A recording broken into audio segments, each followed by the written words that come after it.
قلت لها السيدة وين؟ قلت لها عصفور يا مغبون احكي لصاير، ما هي العملة اللي درتها وحكموك؟ عرضك نظيف مشيك مولا غماير، علاش تحكمتوا في القفص دا السوق؟ لازم عملت ذنوب من الكباير، بالتالي علاش من موكرك هزوك؟ انت صرت فيدهم يتبشروا ببشاير، نسات فرحة ولاصحابهم وروك، سكح وركح طير ماكش طاير قاعد رهينة لحبسهم للزوق.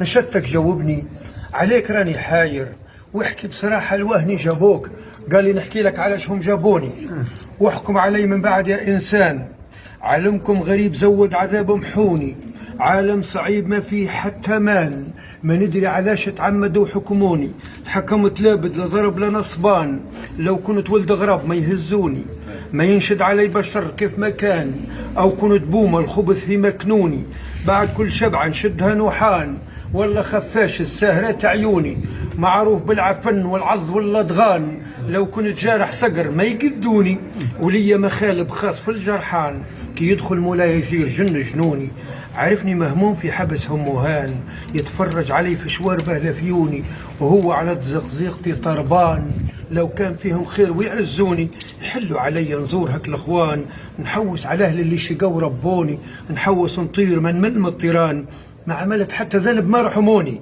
ماني عنيف مانيش مولفتان، ذنبي جمالي هو اللي بيهرموني بزنزانة صحيحة كلها قضبان.